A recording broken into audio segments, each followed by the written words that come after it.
when I was a child, I mean, like, little, I mean, since I was born, my mom worked at the Norristown State Hospital. She had worked in 51, where they have the big old cage that loops in so they can't get out with the barbed wire on it and shit. She, worked in several buildings in between.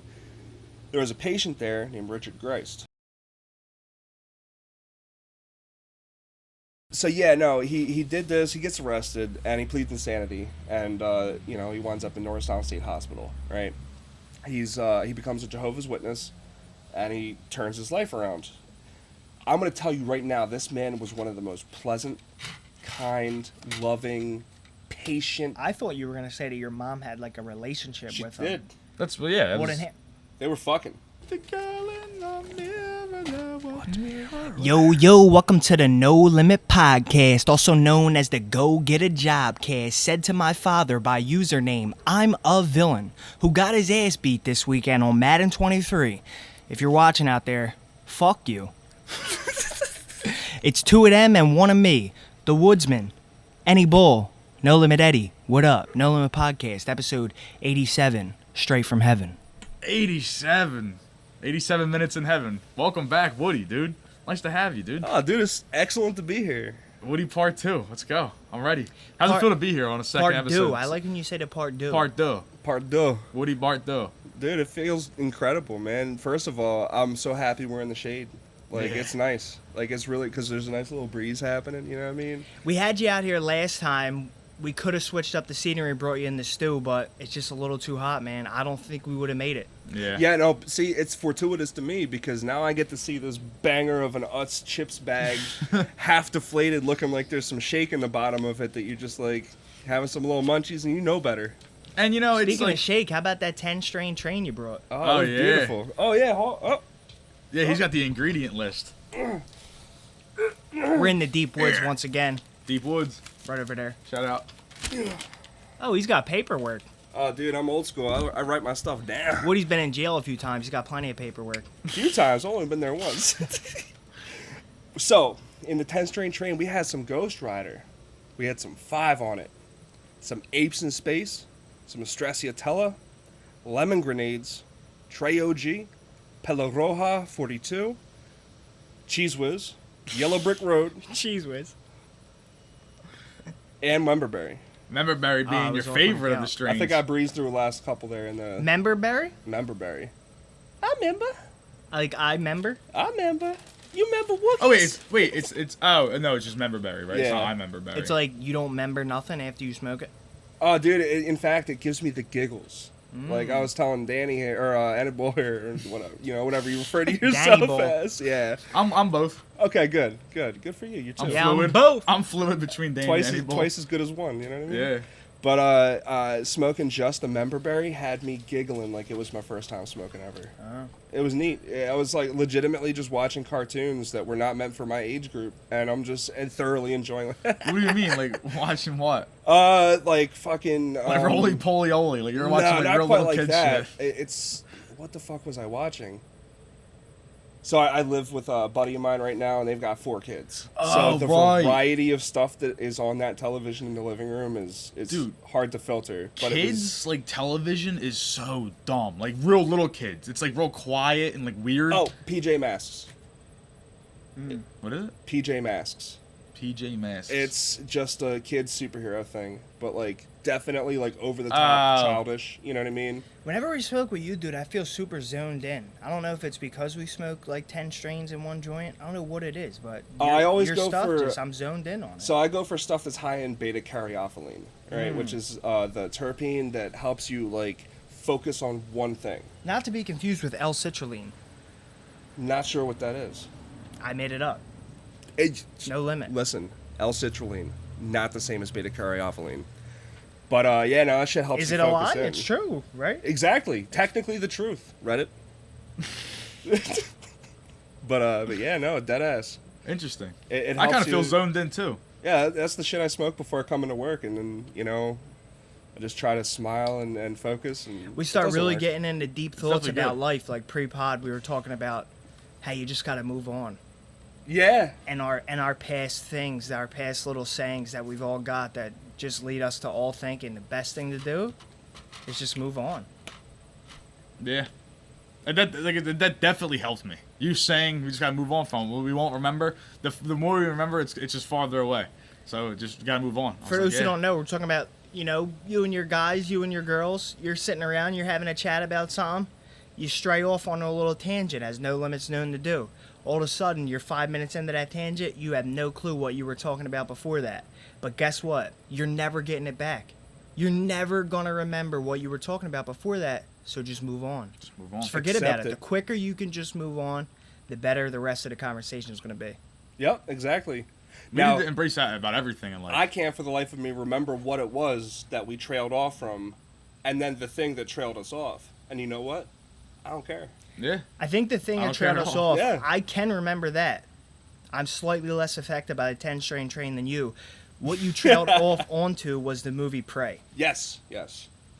Fantastic. Yeah, I gotta watch this based off your recommendation. You said you got really passionate 1721, about the it. movie Prey, 1721, Predator from Alien vs. Predator attacks. Yep, and it's just Native Americans just trying to live their best life, and then suddenly throw a Predator in the mix, and that's literally just about it. See, I didn't know any of that. I just assumed there's a new Predator movie, like he's on some spaceship killing a NASA team. You know what I mean? Like it's something like that, right? And I don't want to come off any sort of way, but I'll tell you, watching that movie, one thing that stands out, not like obviously like it's not my top favorite things about it.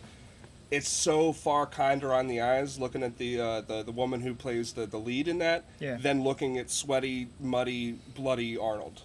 Yeah. I get it. He's in the jungle, he's in the shit. But looking at her, like, not even just like on a sexual spectrum of things, it's just kind of more on the pleasing. eyes. Yeah. Yep. Was she a thick babe? Nah, she's Okay, like. We were doing a conversation earlier. That's how you brought it up. She's like kind of That's like why I living to believe athletic, maybe. It's hard to explain. All right, she's putting her work in. Yeah. Now, I what did gotta that see get this. on Rotten Tomatoes? I have no idea. Prey? We can look it up right now. Yeah, We got that's not a bad phones. idea. We always got phones. Who We'll can get do into it that quicker? later. We always got phones. Let's see what's better, Droid or iPhone right now. Everyone's got a phone, man. This is for the race of Droid versus iPhone. So you guys got a lot riding on this. I'm in. 93. Damn, boy. 93 is fucking high. Woody That's a had to rating. close like 6 tabs of fucking buying weed online. No. I don't buy weed online. Grows himself. Yeah, Prey got 93%. How old is the movie? Just It came just out. Right? came out like a month ago, I think. See, now that's what I wanted to get into. This is our topic today about Rotten Tomatoes. 5-6 years, maybe even more, maybe even let's say 10 years ago, but maybe as recent as 5-6 years ago, Rotten Tomatoes was the go-to source to find out if the movie you were about to watch was ass or great. And I feel like you can't trust it that much anymore. I do trust your opinion on films, and I do trust your opinion on films, so I think the movie might be good. I think maybe 10 years ago, even if it was that great as you said it was, just on the fact that it's brand new, it would not get any higher rating than like 82. Because 82 on Rotten Tomatoes back then was still like, all right, I'm watching this. Yeah, so that's certified But when fresh. you're talking Yeah. about a 93, 95 movie, you were not finding that on Rotten Tomatoes 10 years ago unless you went to like cinema classics. All right, so like Pulp Fiction. Yeah, Let me Francis issue this. Ford Coppola movies or like, old... Movies from 1960 in What's black and the- white. Citizen Kane. what's That the was all you were rating- getting at 90 plus. What's the rating you would see to where you're like, I'm not watching that. Fuck that. Oh, on the low end? Yeah. Like Give where would yours, you get? Woody. I'm doing like, paranoid check. Like where would you get? Where would you get to? So on the low end, it really depends because like you got your critics and your audience and shit like that. If it's like low end on critics, sometimes I just won't simply give a fuck because like I've seen plenty of movies critically that were just Billy Madison Bad. is, it might have like a 17% on Rotten Tomatoes. It's one of my favorite movies of all time. I It might be my thought favorite comedy It's a movie. fun movie, It's Yeah. is it written to be like life changing for someone? No, it's comedy. It's fun. You know what I mean? It's also like but a good comedy movie. Like it's actually good. It's not stupid. If I see an audience score that's lower than like 50, I'll go that low. You know what I mean? I'll give it a shot. But Going back to like old movies. On the straight up Rotten Tomatoes, Oh, you never I give your would answer. say mine would be like 45 is where I draw the line. If you're under 45, I don't care what I've heard about the movie, I'm not putting it on. I'll kind of watch anything with any rating, unless it's like if it's a movie that came out in 2019, it's like straight to Netflix, like horror movie, and it's got a 17% on Rotten Tomatoes. I'm good. Yeah, No, can look at you know some what though? surrounding I would details. say the one caveat to my under 45 thing. If it's a movie that I know was supposed to be bad. Like, they weren't trying to fucking win a cinematography award. They were just trying to make a crazy-ass story, and it somehow ends up getting, like, really low, like 15. Those I might watch. Like, Blacklight with Liam Neeson got 10. But I know what that movie's supposed to be. It's supposed to be We Got Taken at Home. And I'll watch it. It's literally, look at Liam Neeson do it again. We've got taken it home. Look at him do it all over again. Watch. He's going to do it again. Yeah. Like, it's every movie. They even made, how many Takens did they make? 3? Yeah. Like, how do you have 3 Taken movies? How do you get taken 3 times? I gotta say. The Commuter was pretty good, too. That came out even after. That was a pretty good movie. But, like, he's just getting, it's too much now. The fact that the 3 Takens, that he followed it up with The Commuter, it's I think The Commuter was one reason why the movie Blacklight went so bad, because I think Blacklight also took place on a train. So it was like, not only are you just watching them do it again, but you fucking made the movie already. It's like if you ask Liam Neeson, like, why'd you do this movie? He's like, I really like filming the movie where I kicked ass on a train. I thought it was fun to do. I wanted to just do it again. You know, like, you can't argue with the guy at that point. That really might be what it is. Like, I thought it was actually a cool concept, watching me kick all these people's asses on a train. Now, what are your favorite Liam Neeson roles, though? Watch this, though. Before you say that, I can't let it slip. I know that you were saying, about the old movies, though, and that was going to be another thing that we forget and have to move on from, but I will not forget it. Right before we started that, you were like, about the old movies. Oh, shit, because you're saying, like, old, like, how like, classic old movies. Now we went from saying, like, you gotta let it go to where he's like, no, we can't let that go. Can't let it fucking go, dude. No, like, when you remember it, don't you're let it saying, go. like, old movies. Like, that's, like, they used to always get high scores, like, movies in black and white. Bro, I just watched Bonnie and Clyde from, like, 1965, maybe. It's like, it's an old movie. It's so horrible, but it's, like, a classic. But it's such a bad movie in my mind. But you have like, to also like think in juxtaposition to how to far the times. we've come. Yeah, exactly. But even like the pacing of it, like everything about it is just so bad. It's such a bad made movie compared to what we have today. Movies today are so much better. But there's people like Bisco that would really fight me on that. Yeah. And he would have a lot of actual concrete reasons why. But like when I just, as a casual viewer, turn on Bonnie and Clyde, I'm like, this is actually shitty. I would fight you. I mean, I wouldn't fight you on that movies today are so much better. I would just say that, I wouldn't say that back then they were better. I would say that they're equal. You could find reasons that they're equal. I think you should watch Bonnie and Clyde. Fuck Bonnie and Clyde. What's it got on Rotten Tomatoes? What's Bonnie and Clyde got on Rotten Tomatoes? I'll let you go on that, Woody. Get a little redemption here for the droid. He was telling me a story earlier. He's like, I got your phone call, but my phone had to update for 12 minutes, unprovoked. And his phone was just a brick for like 12 minutes. I was like, how is that even like, droids are way worse. So, yeah. Shout out to Woody, though, for being someone who has an Android and, like, doesn't tell us to get an Android every day. Yeah. I do joke about it a lot, but, like, at the end of the day, I don't really mean it. It's whatever you're comfortable with, whatever works. Yeah. I do think objectively, as far as like buying a flagship new phone goes, you'll probably get a better bang for the buck as hardware goes. But not everyone wants. Dude, hardware. You know what I saw this past week? Rotten week? Tomatoes is. I saw a BlackBerry. 89, 88. Wow. So, I would say okay, that might be good. I never seen that one. Look up 12 Angry Men. 12 Angry Men probably has like 97. It's probably way up there. Which 12 Angry Men? I would say that movie is up there with any movie. Any movie. It doesn't have the special effects of which one are you talking about? The one from the 90s or the one from the 60s? 60s. So the one in the 90s is 93. And the one in the 60s is with Henry Fonda. Oh yeah, Henry Fonda. Tell me it's 100. Yeah. It's 100. It's 100 on the tomato meter and 97 12 on the Angry Men score. might be the greatest movie of all time. I'm not a huge Citizen Kane fan. Like, people always talk about that one. I'm really not a fan of the story, bro. 12 Angry Men, there's just something about that movie. It ain't got the special effects of the Avengers. It don't have the action of your Liam Neeson movies. There's just something about the fucking story, the way they shot it, the whole plot. It's just amazing. And it's got 100 on Rotten Tomatoes. Go figure, Henry Fonda was also in The Grapes of Wrath, 1940. Love that fucking movie. 100. You know it's a good movie? A good old movie from 1964. It's A Hard Day's Night with the Beatles. And like they play themselves in this movie, and it's like a whole movie about like Ringo's grandfather like comes to America with them, and like it's just a whole thing. Was that like, featured in the Disney thing about them? Because didn't they make a whole Disney movie? No. This is like when they first got to America. 1964, Hard Day's Night. The Beatles movie. Yeah. It's like, and dude, like, so these guys were a band. They came over to America. The whole world's blowing up about them, and they fucking star in a movie that's great, and they're actors. It's like, how the fuck were they that talented? Oh, it was actually just it's a movie. It's not about the Beatles. No, it is about the Beatles. They play themselves, and they about coming to America, and like I said, like Ringo's grandfather comes. He's like a fucking curmudgeon old man. Oh, but they're not acting though. They're just playing their real life out. But like acting but like it's yourself it's incredibly difficult. It's a scripted movie. Like in front of like a camera, but like knowing that you have to like, yeah. They have a few movies, the Beatles. Like trying to go back in time, basically, and act like yourself at a past moment. Yeah, like trying to do the exact same thing you did last week or last year. No, they literally filmed it when they got to America. Like, they made the movie. Like, their hype was so big that they're like, make the Beatles a movie. So wait, was it scripted? Yeah. Oh. It's a scripted movie. With a plot, like a fully made up plot and everything. Prescription 99.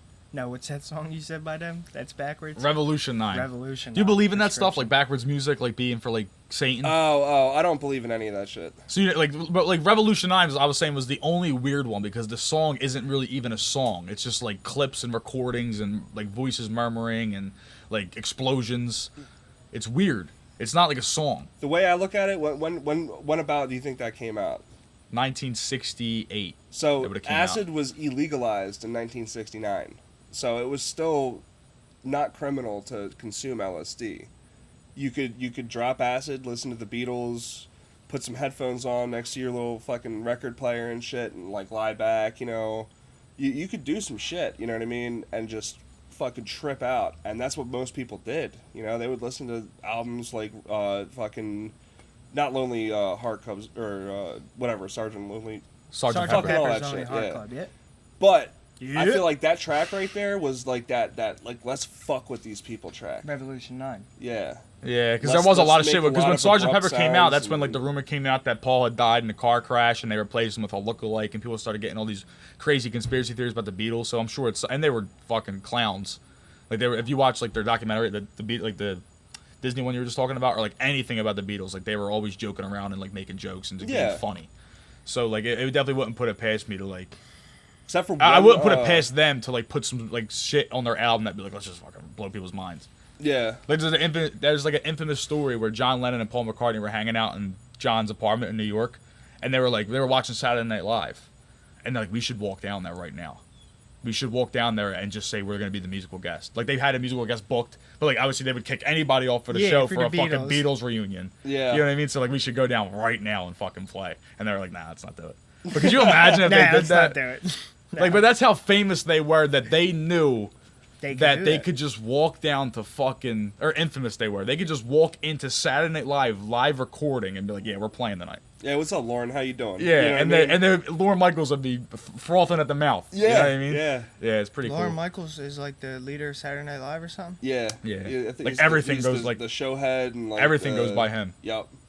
Yeah. And he's been doing it forever. Yeah, and he's got like such a great sense of humor about it, I think, because like he'll make fun of himself all the time. You know what I mean? Yeah. He'll go on there and like, you ever see 30 Rock? Heard of it, never seen it. So like Alec Baldwin plays like a caricature of like Lauren Michaels pretty much, where like she puts on a variety show that's not on like SNL and shit like that. But like fucking that show ran for a while. 30 Rock. That show was I love that show. I never saw it. Tina Fey's incredible. Yeah, she's really talented. Remember Sarah Palin? Yeah, that was really. She looked just like her, dude. Yeah, dude. Yeah, she looked just like Sarah Palin. So, speaking of that Beatles song, the Revolution 9 thing, didn't you want to get into Satanism, Woodsman? Yeah, I wanted to Now, I wasn't part of this conversation pre-pod. We really didn't have you one. You guys are going to talk about. Yeah, we were just kind of talking about things to talk about. And I wanted to ask you a couple questions, right? What do you think Satanism is? People who worship Satan, those people down at FDR Park, we're fucking on you, buddy. What about you, Annie Bull? I would just describe it as people who worship Satan. So the being of Satan, the way people worship God, it's the same thing. It's like they practice Satanism. Besides its name, nothing to do with Satan.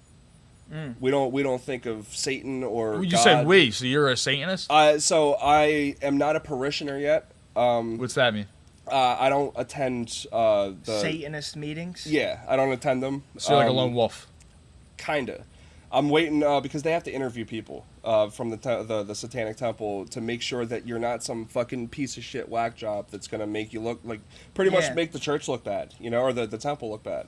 They don't want people who are Christian spies that are trying to get in there and disrupt and fuck up their ceremonies and their stuff. So I'm guessing, not to jump the gun on you, but earlier you said you don't believe in God. I'm guessing that's a major part of. Right. It's so basically you're not worshiping the devil. Right. Exactly. But you just don't. But one of the key things is that you don't believe that there's God. Right. So in 1967, Anton Szandor LaVey, who was a sick individual but still had many what I would consider fairly good progressive ideas, he founded the Church of Satan, right? And then in 2012, Ambrose something or another, I'm definitely fucking that up because it's a little newer to me with the temple side of things. He flipped the Church of Satan and wanted to extract all the wholesome roots out of it, but then get away from the toxic, nasty, disgusting shit about it, like, people fucking smashing beer bottles in cemeteries and stuff like that. Yeah. That's just bad practice. You know what I mean? That's wait, so I thought you were going to say something way more vile than that. There are more vile examples. That seems kind of like tame. Yeah. Drunk guy just smashed a beer bottle in a cemetery. Szandor LaVey was what he started the Church of Satan, which was then eventually he wanted to stop people from doing like vandalism. Well, no, he that religion kind of got out of control. And he was also pretty fucking sick. Like, he uses the N-word freely in one of his literatures. He's kind of sick, you know what I mean? Like, he's not exactly the most morally sound person. Right. So the new founder of the Satanic Temple, not to be confused with the old one, took the same tenets, right? The same tenets from Satanism, right? And then adopted them in a way that would be much more wholesome, for lack of better words. So is that like modern day Satanism? Yes. So I prepared with a couple things, right? One, the mission of the Satanic Temple is to encourage benevolence and empathy, reject tyrannical authority, advocate practical common sense, oppose injustice, and undertake noble pursuits, right? We have publicly confronted hate groups, fought for the abolition of corporal punishment in public schools, applied for equal representation when religious installations are public. What's corporal punishment in public schools? Beating kids. Oh, so that's over with. No, actually. So, in fact, this just happened in the news recently that, what is it? There's like 13 plus states. I think it might even be like 30 fucking states. But there's a lot of states where you're allowed to do that. If the parent signs a permission slip that says you can beat my kid in school, they straight up give you the paddle. They have paddles for it still. That's crazy. Imagine signing off. Like, beat my fucking kid if he gets out of line. But the tenets, right? There are 7 fundamental tenets of Satanism, right? And I just want everyone to just understand that some of this is worded a little strange, but it's with good intention. Now, before you get into that, is there like, when you say a Church of Satan, like, is there like an actual building where people meet up? There are facilities where congregations meet up. Do they ever meet up just like in a random location? Because like I said when we started this, there's been a rumor forever down in South Philly that there's a Satanist group or some type of, Yeah. Maybe even, and we'll get into this at the end, like if you say that the Church of Satan doesn't worship the devil, are there other groups that do blatantly worship the devil? Absolutely. So yeah, maybe that's who has been rumored to be down at FDR Park. Yeah, there are or maybe people it's just Satanists, like. And it also might be what's called a destruction ritual, right? A destruction ritual in the simplest and quickest terms is like, let's just say this belt right here was given to me by my abusive father, right? And he beat me like the redheaded stepchild of a yada yada yada. I don't know the joke from Archer. Facts. Right? I don't even know if that's offensive. My bad. But let's just say he viciously beat me with this belt, and I, for whatever reason, held on to it to this day. I would take this to the next destruction ritual, where they provide fire, hammers, swords, knives, fucking saws, and all manner of things that you can destroy things with. And where you go, and there's a whole ritual where, you take out the God and bring in the you, And it's just a matter of setting yourself free, and kind of like we were talking about with accepting that we can't think of that conversation, so let's just move forward. There's no reason for me to keep this, because I'm breathing life into it. Breathing life into a thing that doesn't have a heartbeat. And the second I take that out of this existence, then it's no longer got life, and I can move forward with a really final aspect to it, you know? So they might be doing shit like that. If you see them gathered around a fire, you know what I mean, and they're chanting, there's a whole chant for it and stuff like that kind of like, it's more for unity. Get everyone on the same exact page, so it's the same wavelength, you know what I mean? Yeah, that is a little freaky, gathering around and chanting stuff, but I see where you're coming from. Bohemian Grove. The way I look at it, I'd rather chant for something that is my core responsibility and for my core well-being, without me having to, you know, like, have the metaphysical side of things where I feel controlled or destined, you know what I mean? Like, when I know that it's actually not, when you think about it, we only don't think about it being, we only think about it being so strange is because that's not how we practiced our faith growing up. No, it was, we stood in a church and we chanted, Our Father who art in heaven, hallowed be thy name, all together standing up. I think it's weird that, in that sense too, I'm not saying just, you know, chanting at the destruction ritual is weird. I'm saying gathering in a group and just chanting things has always been weird to me. It does have a feeling, whether you're doing it in a Catholic church or wherever else you're doing it. Bro, it's got church on Christmas Day with an Our Father, that is some booming shit. That's a lot of people. Lit. And everyone's being their best Christian, so they're really saying every Our Father who art in heaven. Like, it's really going hard. The truth is, just for a second, like, if I had to say whether I do believe in God or not, I would sway more to that I do. It's not like I'm 100% on it. I would sway more to that I do, but it's no limit that all those people in church on Christmas Day very well could be doing that to absolutely nothing. Just to fucking thin air. What do you think happens after death? Because you're on the part of like nothing. Some of me believes. I do want to hear the 7 tenets though. Another thing right. we won't. Some of me believes that there is a soul, to an extent, and that might just be the electricity that is provided, that recirculates in our body through our brain and stuff like that. You know, Einstein, you know, proved that energy cannot be destroyed. You know, so that energy could be going somewhere. You know, I don't think it's a heaven or a paradise. I think it might honestly just be like reincorporated, if decomposition, into the grass. But I do believe that there is, I don't know, there's something. If something does happen after, I think that reincarnation makes the most sense. Like you said, like your energy cannot be destroyed. It just finds the next conduit to exist. And whatever the next thing is. I'm also like 50-50 on the fence about the simulation thing, which is always... That's even crazier. Yeah. Like, I don't know. That it all could be a simulation. Yeah. Right. And then your energy repurposed into another part of a program. You know what I mean? All right, let me get the 7 tenets, Woodsman. So. Crazy tangent. First and foremost, one should strive to act with compassion and empathy toward all creatures in accordance with reason. 2. The struggle for justice is an ongoing and necessary pursuit that should prevail over laws and institutions. 3. One's body is inviolable, subject to one's own will. I'm going to need a dictionary on inviolable. I wish I could give a definition on that. I'm drawing blanks. The way I read it is that they are autonomous. What's the next sentence after one's body is inviolable? Subject to one's own will alone. It can't be fucked Wow, with. the definition of inviolable is not viable. Great. It's spelled V-I-O. Capable of working successfully. So, V-I-O? Oh, inviolable. Inviolable. So are the 7 tenets like the 10 commandments, but for Satanism? Kinda, yeah. Okay. Voluble? Voluble, maybe. Is it V-O-L-U-B-I-L-E? I-N-V-I-O. Right. L-A-B-L-E. Still have no elimination. Never to be broken, infringed, or dishonored. Okay, That's actually a very solid word. That's going in my my lexicon. The freedoms of others should be respected, including the freedom to offend. To willfully and unjustly encroach upon the freedoms of another is to forego one's own.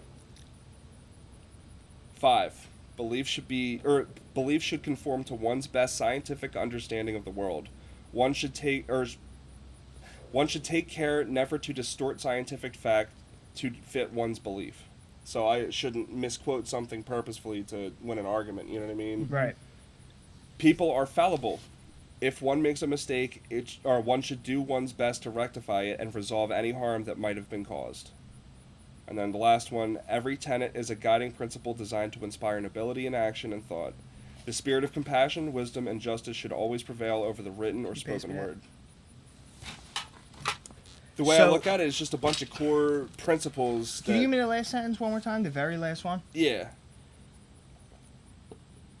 The spirit of compassion, wisdom, and justice should always prevail over the written or spoken word. The written or spoken word of what? Of Christianity specifically, or institution? Okay. So for example, jaywalking. It's absurd that you very well could get a ticket for jaywalking, especially when you look both ways and you know better. No fucking car is coming, so you jaywalk. If you get a ticket for that, that's just bullshit. It's looking at things that are very obviously bullshit, and then just being like, I know better and I can act better in life. What you said in the beginning is definitely so true. After you gave those 7 tenets, it has nothing to do with Satan or the devil, other than it's called Satan, other than it uses his name. So how did that come about? Why? It seems to me that it's more of like a thing promoting freedom and to some extent anarchy, not like full blown. Yeah, but not to some like extent, break shit. It has nothing to do with religion. It started mostly as this guy, if I remember correctly, Anton LaVey. He was a good dude. He acted well. He was a good enough person, but like constantly like, dude, you're going to fucking hell because you're like this. And it's like, well, if I do 9 things right and that one thing wrong, does that make me a bad person? Is that really how that equates? Obviously, there are things that would automatically write out any good you've ever done.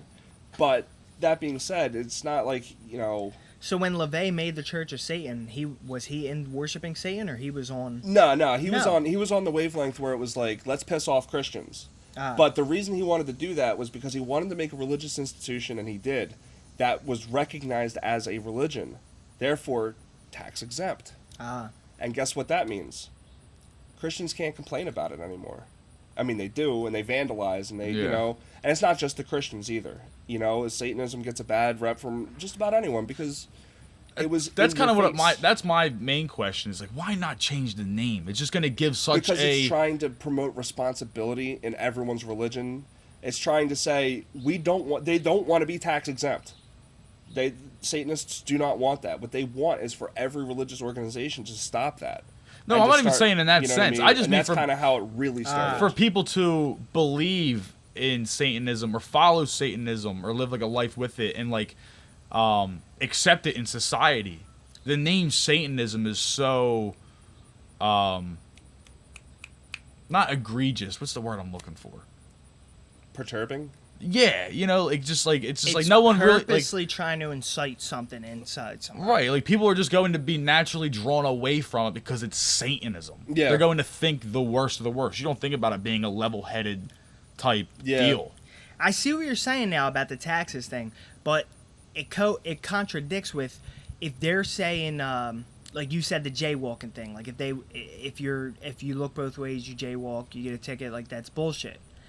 If they believe that, then I'm surprised to hear that they made this religion, and the only reason they made it a religion is to basically protest religions being tax-free businesses.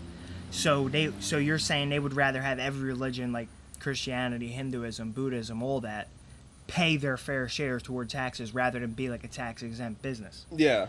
But I feel like they would be, if they were completely against ever being able to be fined for jaywalking, I feel like they would be against taxation for sure. They would say, nah, this is my fucking money. I don't want to pay that shit. So I think on a individual scale that might vary.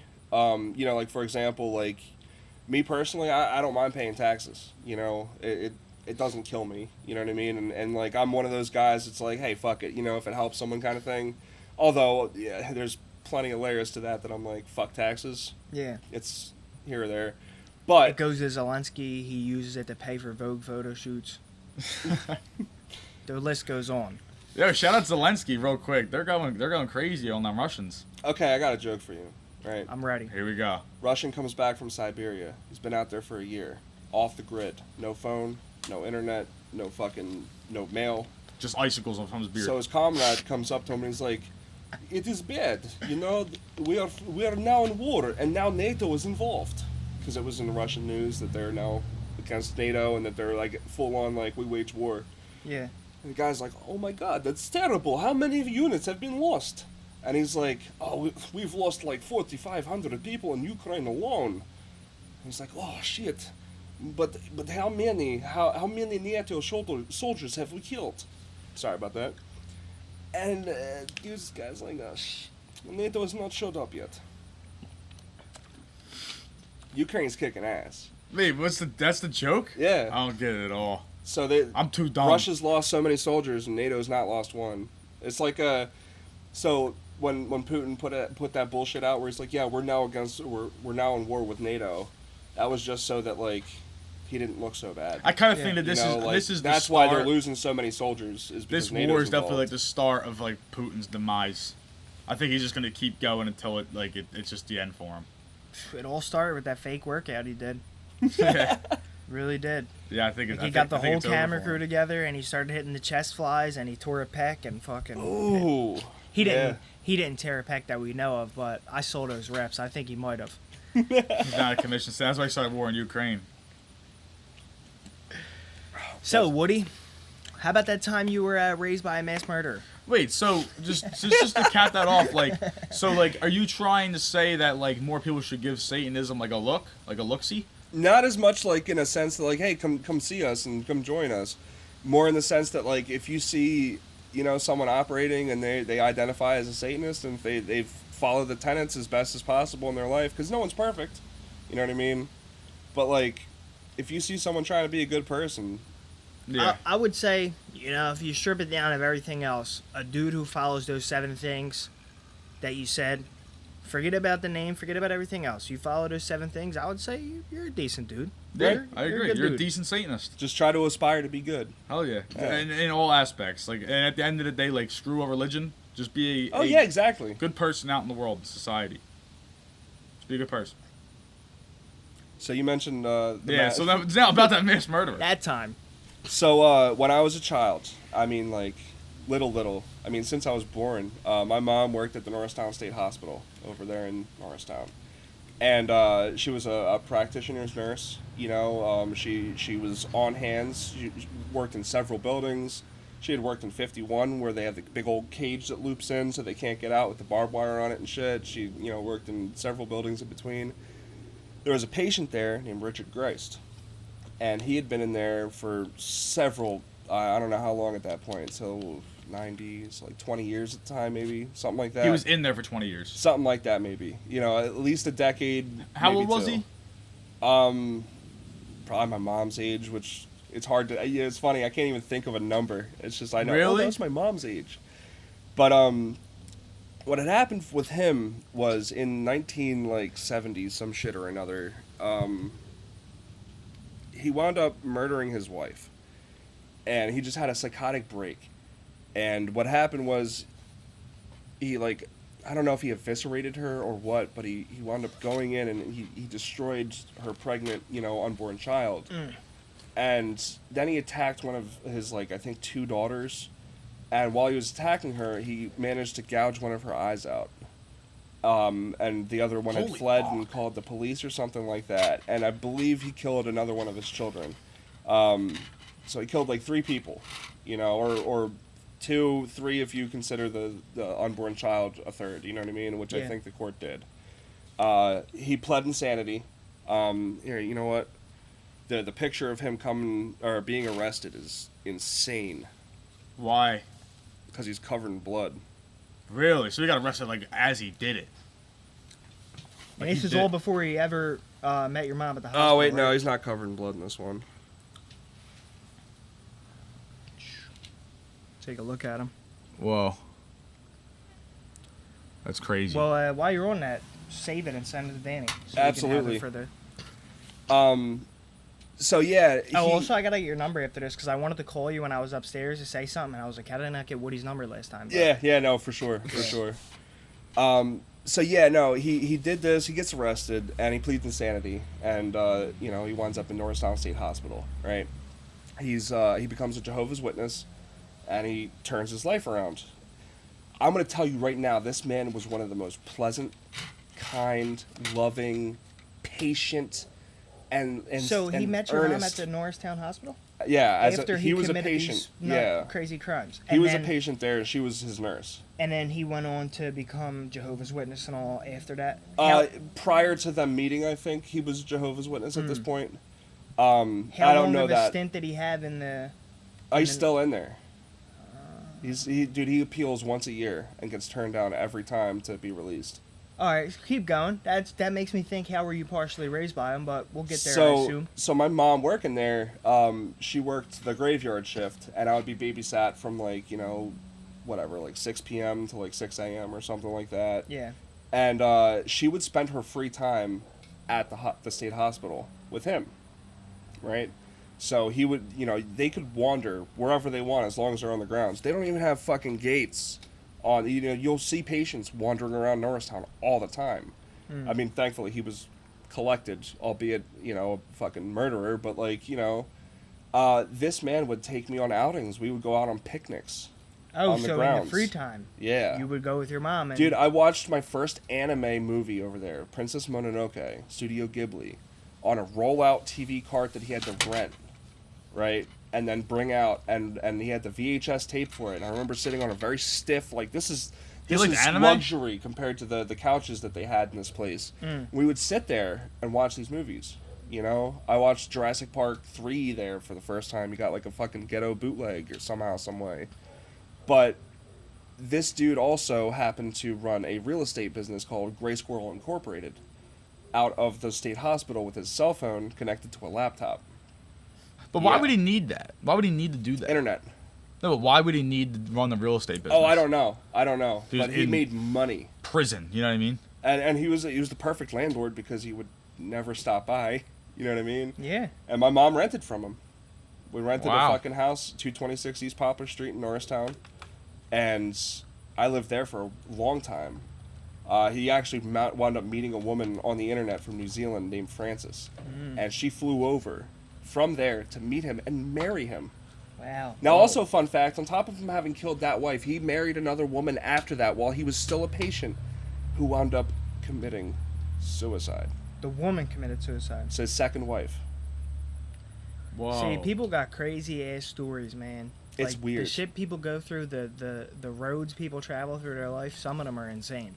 Yeah. Charles Manson got married in prison. There's definitely a market for that, yeah. Yeah. Or, Why is everyone Ted Bundy got married in prison. Why is everyone Ted sick Bundy in the got head married like in that? prison.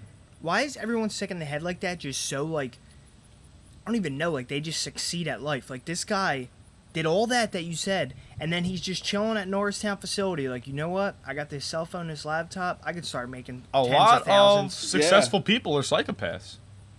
Dude, look, a lot of them. There's some bet. common denominator Yeah. between someone successful, and it's a thin line between whether you're fucking labeled insane asylum man or billionaire. Yeah. Yeah. Jeff Bezos is probably sick in his fucking head.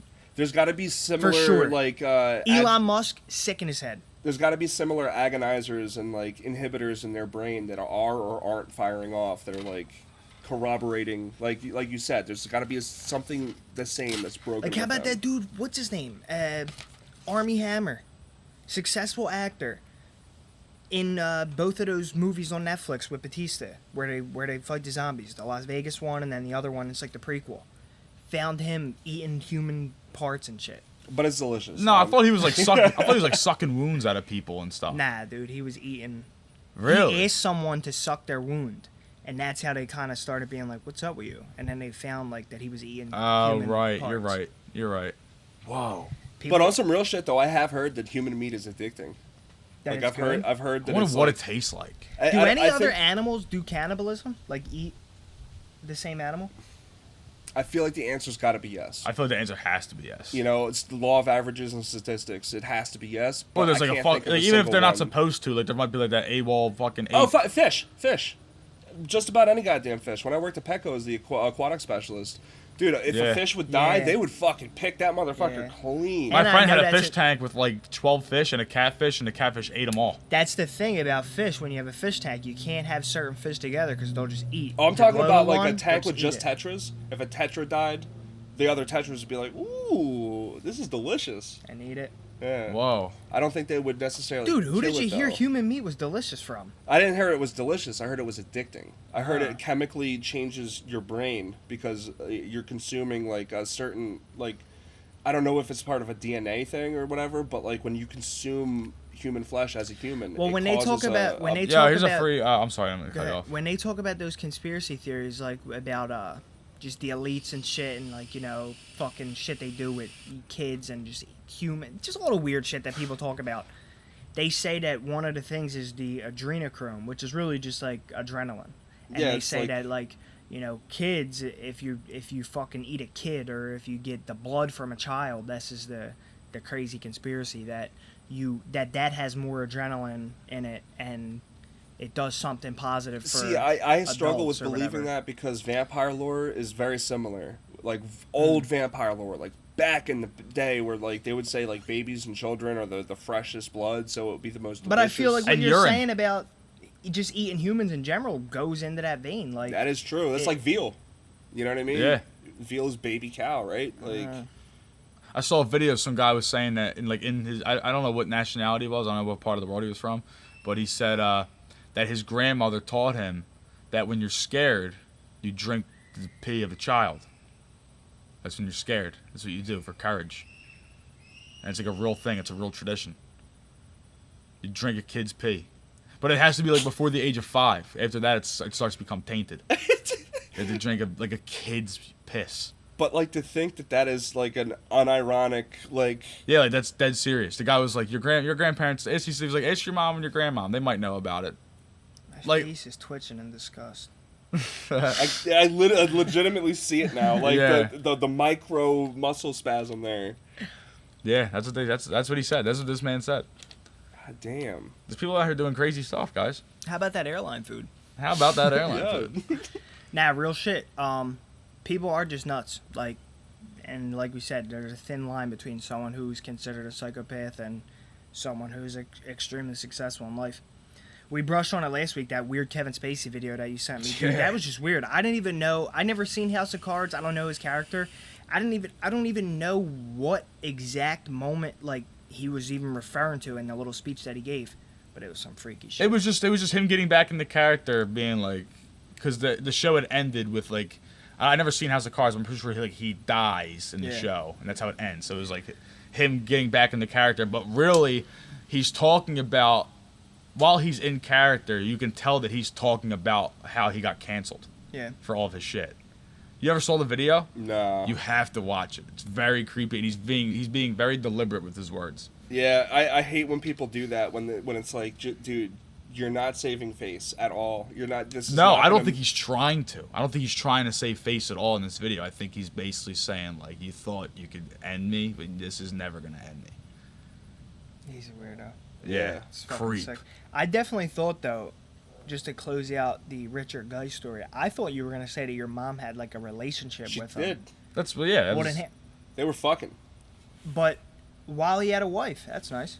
I don't think he was married at that point. I think his second wife had already done the thing. Yeah. So she was his nurse, and, like, I told him the story on the car ride up here. The first time I ever played the piano. Went into Building 10 at the state grounds at Norristown State Hospital. It was night, like, it must have been, like, after 10, you know, it was, like, night. And so I went into this big room where it's, like, a rec room where they will set up tables with crafts and all this crazy shit for the crazy people.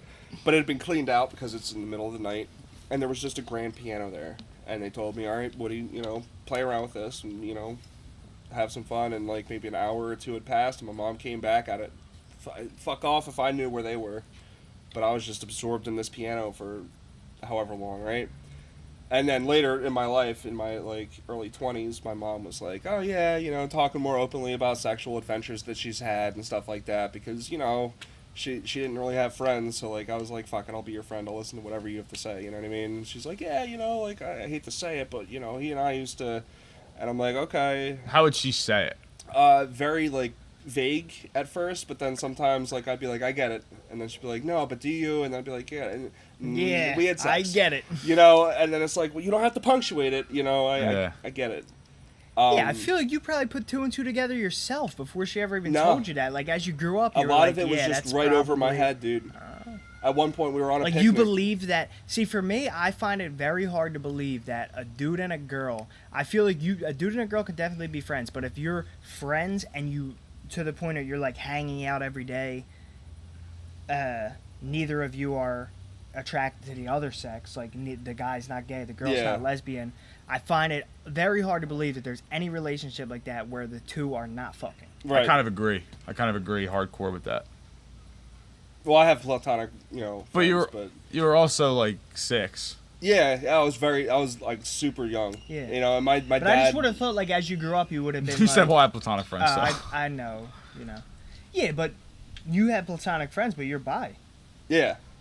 So that's true too. I feel like for that reason, it's a lot easier for you to have platonic friends because you can. I guess you could say there's practice. I guess you know what I mean. But you can relate to both sides in like a friendly way. Yeah, but I also have plenty of friendships like like you two, for example, like where I've not one single desire of anything sexual. You know what I mean? Like, but then and you can have that with girls. Yeah, it's definitely there's definitely girls I met that I'm like just not interested in for sure. Yeah, it's like, yo, you're cool as shit. You know what I mean? But I feel like for some reason, because that's our only intention, that it becomes a thing. It's almost like because you like both, that somehow you can, like how I just said, a dude and a girl. Like if a guy only likes girls and a girl only likes guys, and you hang out every single day, right? There's bound to be some kind of type of sexual interaction, right? Yeah. But the fact that you got like both almost allows you to like have those platonic friendships with either side, because you can pick and choose from both sides, like who you want certain types of relationships with. It's like you see it in movies all the time. If whereas like a guy, like you're chemically, like if you're like a just straight up straight guy, and you hang out with a girl who's a straight up straight girl, and you hang out with her every day, some desire to have like a sexual relationship is going to happen. Whether it actually happens or not, the desire is going to be right. It depends on the amount of time you spend together. I feel like it'll start gearing that way. And like I was just watching The Bourne Identity the other night. Like he's on the run with that girl. Like because they're spending so much intimate time together, they start fucking. It's just something that happens. I don't know. Yeah. See, I see what you're saying, but the other side of it is like it's usually just like a hit or miss. You know what I mean? Like, for example, I've had like several friends in the past, like, like I don't want to name any of them because I'm still actively friends on Facebook and they'll probably watch this, but like, female friends of mine that I've met and immediately been like, oh damn, I want to fuck you. You know what I mean? Like, especially in high school. Oh my God, in high school it was just like so bad. But like as time goes on, the less and less like talking high school, bro, 8th grade, fucking bathroom time, you're walking around like this. always have some convenient shit like being held in the front of your body. You gotta carry your backpack like that's this. The worst, dude. When you're just in school with a fucking loaded gun. Like for some reason, like when you're like in 8th grade, like you're just getting hard all the time. Yeah. So like, and you'll be hard sitting in your seat, and they're like, all right, the 4th person from every row is gonna get the textbooks today, and you're like, fuck. You're like, oh my God, I'm so hard. Yeah, and they're just like looking around at people, and they're like, dang, go. You ever get like an anxiety boner, like when you were in like 8th grade? Nah. So like for sure that your turn is coming up to do the oral presentation, and you're panicking because of the presentation. Yeah. But because the blood in your body is like your heart's racing and shit, it's like fucking like, all right, what's up, cartilage? That's so crazy. It's like fuck, dude. And you know that it's like, well, I'm gonna have this motherfucker, so you have to try and do the tuck, or you have to like. You gotta waistband it. But like when you're in 8th grade, it's so firm. It's like all the blood in your body's there. It's in there. You can't even waistband it. Telling you, a good thing that I learned for that problem. Probably a few years too late, because in my high school years I learned it. Flex the shit out of your quads. because all the blood will rush to your legs. Really? And it'll kill your boner a little bit. Like if you just go like this and just flex your quads so hard, it'll help. Can the fourth person in every row get the textbooks? And he's just like, Just give me a minute. I'll get him. I'm stretching, guys. Shut the fuck up. Yeah, stretch before you move. I just seen that I was getting a call, and I know you guys want to talk about Star Wars, and I have almost negative input about Star Wars, so I want you to ride us out on that. All Star Wars fans, we're about to get into a little Star Wars so chat. I got I'm like going to be in the background providing, a little secondary entertainment. This must be an important call. But anyway, or you just hate Star Wars. So I'm going to tell a story about Star Wars. No. So the Obi-Wan show just came out, and I kind of have like a rant about it. Not like a rant, but like a rant about that per se, but a rant about Star Wars in the sense that everything is just becoming fan service for fan service sake. So Obi-Wan, it's the show, right? It's supposed to be Anakin Skywalker is now Darth Vader. They haven't seen each other, and I guess in the show it's probably about 10 years or so. And Obi-Wan's kind of like on the run because there was the Order 66 that was to kill all the Jedi. So all the Jedi become hunted. They're obsolete. They're hunted. They're in the shadows. They live in caves. Like Obi-Wan lives in a cave. Nice. So, and he even lives in a cave in like episode 4. Like he's in Tatooine. He's just like living in the mountains. Like that's just what they lived in isolation forever after Order 66. So the show is supposed to be Darth Vader tracking down. Well, it starts with a group called the Inquisitors who their job was to track Jedi. Darth Vader gets wind of Obi-Wan's whereabouts, and then it becomes Darth Vader is tracking Obi-Wan. Then that's the premise of the whole series. I got goosebumps now, man. It's cool, right? On that promise, it's great. Yeah. But you know what they do? They have to fucking involve 7-year-old Princess Leia. And now she's on the mission, and now like Obi-Wan's chasing her around why does Princess Leia need to be in everything? Well, okay. So Colin Moriarty, right? He used to be like a video game writer for like IGN. So I used to like follow his content a lot. He had podcasts and stuff, and he made up a good point one episode of one of his podcasts where he was like, the universe of Star Wars is gigantic. Now, like if you go to the cantina on Mos Eisley, there's like a million different aliens. There's different human races. There's so many races. They don't like me. Yeah, exactly. And like, the guy's like a pig. You know what I mean? He's like, yeah, he doesn't like you. But millions of races. All those races, all those people, it's this entire galactic war and struggle is centered around 10 people for all of this content. Princess Leia does, even though we know she plays a part in Obi-Wan's life, right? Please tell me, Obi-Wan Kenobi, you're my only hope. That's the retcon right there. Right, I get it. I understand it. But we do not need, I already had to suspend the belief enough that this is all happening to begin with. A galaxy far, far away, and they're flying. Yeah. There's a Death Star, and they're flying Star Destroyers and stuff. I already have to suspend enough disbelief.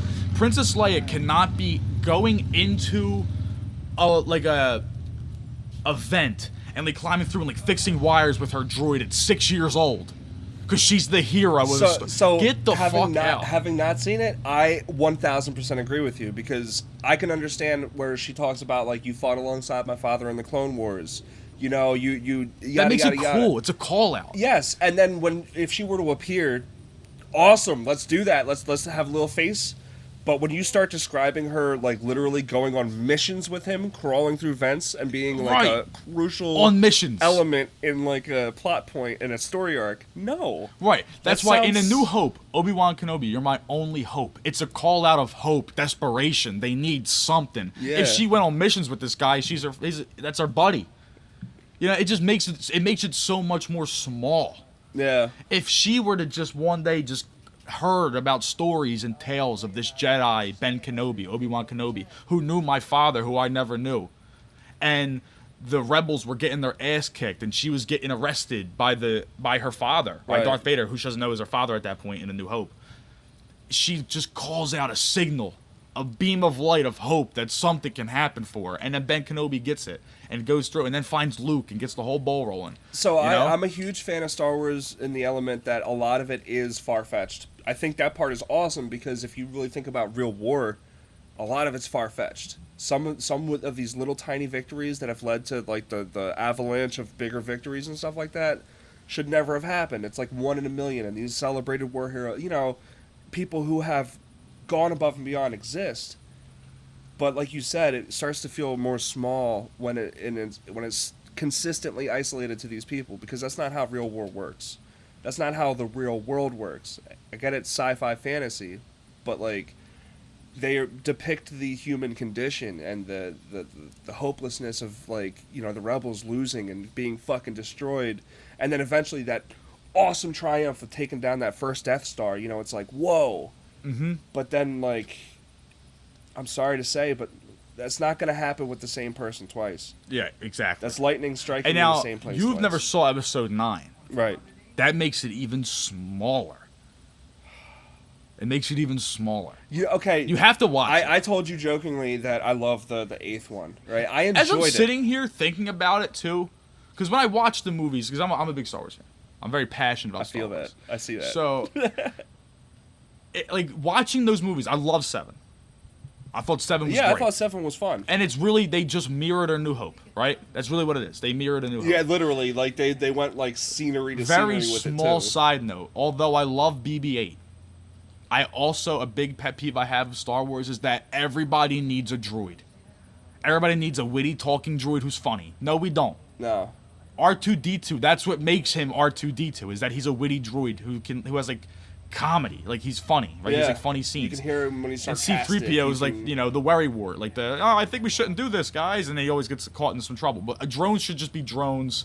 Like, yeah, they have personalities a little bit, but, like, Rey doesn't need a drone that follows her by her side that makes jokes and how, like, it's just right. Stupid. But I like BB-8, though. Shout out BB-8. He's just cool. He's awesome. I love him in Battlefront, too. So, yeah. So, damn, where was I going? Oh, they mirrored A New Hope, which was great. And now episode 8, they bring back Luke Skywalker.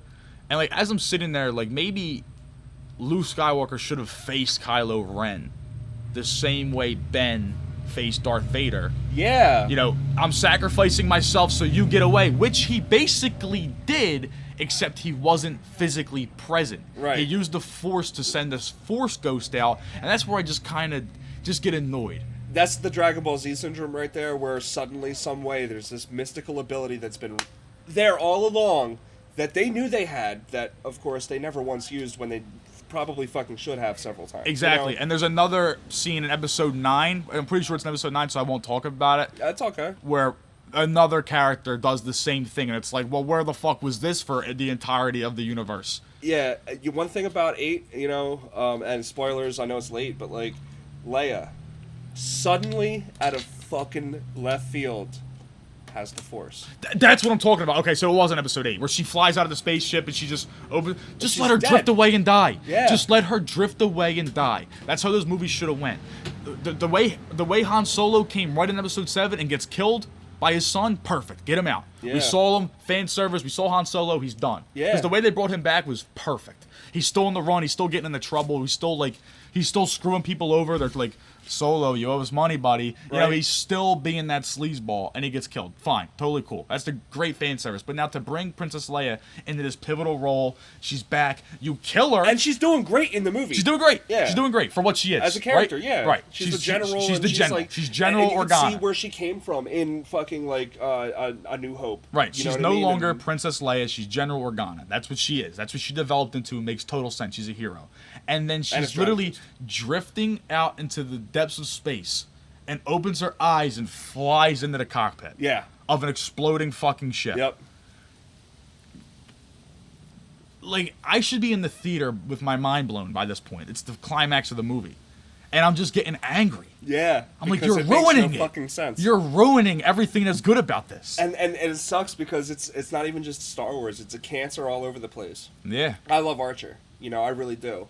But when they went through his do you watch Archer? No. There's a few seasons that are like dream episodes, pretty much, where he goes through these like story arcs where it's like set in like a setting that's not in like New York or wherever the fucking normal place is. And yeah. It's like all in his mind and shit, whatever. But like when they started doing that, the first time they did it, I was like, that's fucking awesome. And then they did it again. I was like, that's cool. They're changing it up. And then I was like, okay, now at this point, they're only doing it because people are like, oh, I want to see this happen with him and these characters playing these roles and stuff. Like sometimes, like the one scientist, he was a parrot in one of the seasons. Yeah. You know, talking bird, you know, that just spoke fluently and was able to articulate thought, you know. but like it was fan service.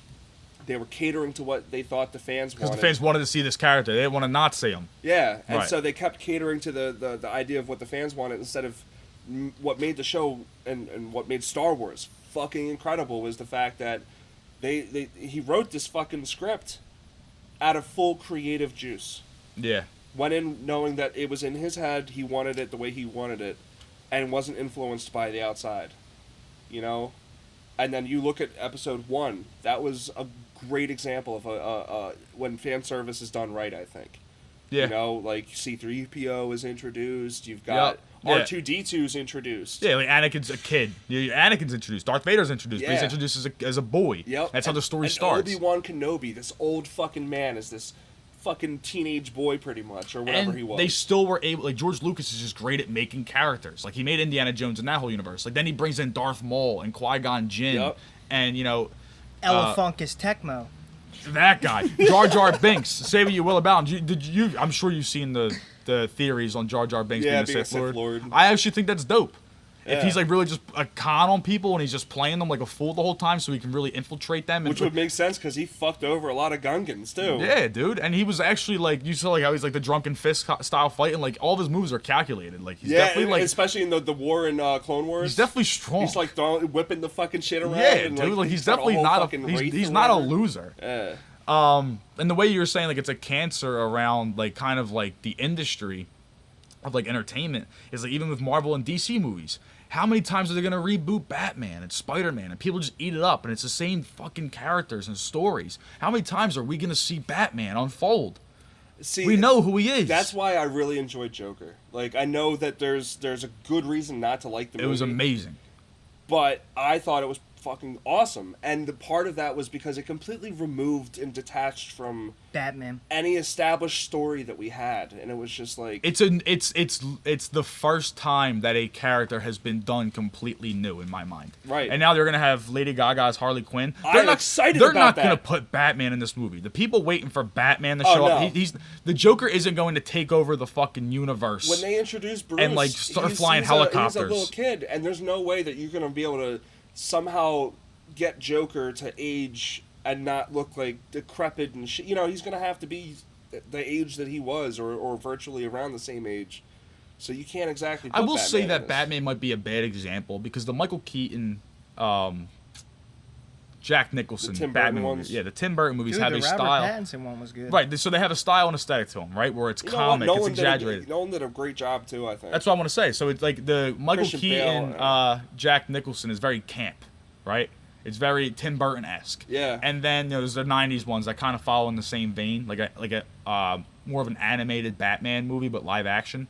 And then, Nolan comes out with the very grounded, real life, like how this would Batman Begins. Right, like how this would really look if it went down in real life. Like if this really happened in Manhattan, I mean, it's set in Gotham City. If this happened in Manhattan, there was some rich billionaire and then some fucking sick fucks tried to take over the city. They would really look like Scarecrow, just some guy with a fucking sack on his head. Yeah, and fucking the Joker. People with the Joker's kind of like shit. a gangster, right? He's like a crime lord, right? Yeah. He has RPGs that he's shooting at the cops and shit. It's cool. And then you got Bane, who's the entire time I was in the theater. Bane, I can hear my voice over explosions. Perhaps you're wondering why someone would shoot the man before throwing him out of a plane. It's like it's so weird, but it's so good. You know what I mean? No, my problem was how they mixed it. You could hear his voice over explosions. Like you had headphones on, and he was directly. Yeah. Yeah. That's what makes it so weird, though. Yeah. It makes it so like that grabs me in. Like that brings me in. That like I want to see Bane on screen because it's strange. Yeah. It's like a strange villain. It's not just some guy with muscles. Like there's a different weirdness to him. And then now we have the not Jared Leto, Jesus. Robert Pattinson movie where it's like another grounded version, right? I haven't seen that one yet. Where he's like a reclusive Batman. Yeah, that's Batman's always reclusive. That's the thing. Even Christian Bale, like he's more of like billionaire, like in the party life Bruce Wayne. They show it like pretty well when he walks into a room and they're like, "Oh my God, is he really out and about?" Right, but he's not. Even though he knows how to throw a billionaire's party, he's not involved. Right. Because she shows up for 2 minutes and he's gone. He doesn't like it. But yeah, this one's really like in the house and that's it. Like he shows up to the function. He shows up at the cop dies in the movie. And he shows up to the funeral. Spoiler alert, the cop dies. But Everyone dies. Yeah, and then like now they're talking about rebooting Superman.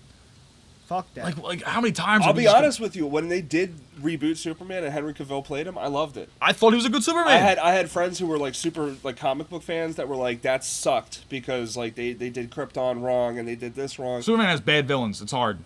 He has bad villains. Kinda. He has bad villains. Fucking Brainiac, dude. Oh my god. If you can do a cool Brainiac, sure, but like he's Superman, he can do everything. Lex Luthor's like the only dude that's legit. He's like the most. Him and Brainiac are probably the most common. Yo, you got any more to say about movies? Because I know the best way to end the pod. Nah, go ahead. Woody, it was great having you. You already know what it is. It was fun. It's Woodsman. Hit it. Moment of silence, Danny. This is a new. What's it called? I wrote this in 2015. You got a name? You wrote this in 2015. I'll introduce it nicely. It's called Bad Weather. Just Bad Weather. This is Bad Weather. Should I just recite or should I try and throw that little? Nah, throw that little. Bad weather and the good weather. I don't want to hear it like a poem. I want to hear it like a song, bruh. Heard that. Heard it. You hear me? Shout out Nolly. Lube the lungs. Me and my bro went to school in the high. You hear me, motherfucker? Breath of a deceitful breeze under shelter, whispers through shady trees on a melter, 110 degrees, I couldn't tell you, birds cooked from foot to beak, the rage of hell hurts no one, not one person can even imagine the depth of the well-done function that's running, a cycle of actions and wasted breath taken by someone or something, perhaps it's black magic that's making death climb in its numbers, it's coming, how many of us will be left society's tumbled, tripped over and fumbled. Proverbial cookies have crumbled, the sober now stumble. The burning cold dinners we're feeding kids right from our freezers. Unmerciful receiving beatings, not knowing their meanings. Just wait, it's fate. Take into account you amount to twice your weight in gold and have faith. Listen for the sound of the moment, you know that your torment can no longer shackle, you're no longer bound to your owner, you own it, I'm talking about power. Don't ever let a hot day cook your smile. Don't ever let it burn your words or wash your eyes. Don't ever let a judge get you thinking twice about what type of guy that you are inside. You are the thermostat and you are your judge. If you don't mind boiling over, you don't gotta budge. Murder isn't pretty when you hold a grudge. You shouldn't hold if you can't hold your tongue, you shouldn't hold no guns. Feel the rain pour on your shoulders, it's as if each raindrop that falls becomes colder. There's no warmth in reach, standing as stiff as a soldier. Somehow you can't speak, undrawn on a stranger that told you that you're too weak. Listen to your heartbeat. What is your next move? With your hand of cards, shoot him, slug him, he's weak. No, that would be taking it way too far. This can't be the real me. Is what you feel deeply inside of your heart. Can't do this and feel free. You would fall apart. Don't be a statistic on charts or on shit lists. Cops talk to some people that work in a similar business. Please remain calm. Don't be the distant unteachable. Don't be the distant unreachable. And now it's freezing, raining slowly. Remembering how it all started, you put your gun down slowly. Discarding all toughness and hardness, now you see his hands quickly. Draw his pistol, now bullets are fired at you in slow-mo, and you're a goner. Don't ever let the cold rain wash your sense. Don't ever let it freeze you when your judgment's bent. Don't ever let a stranger get you to second guess having a wife and kids with that white picket fence. You are your umbrella as you are your judge. If you let it rain too hard, you're gonna track in mud. Fuck. Something about if you can't hold a grudge. I thought you were going off the phone the whole time. That was off memory? That's crazy. Oh, yeah. Woodsman, that was a beautiful song. That was awesome. Thank you for letting me... Sign out. Hey, this has been No Limit Podcast, and I'm really happy that you guys have me again, and I don't know if you can hear me right now, but you will later. Honestly, I don't even know if you can hear us through the mic, but that's been it. No Limit Pod, episode 87.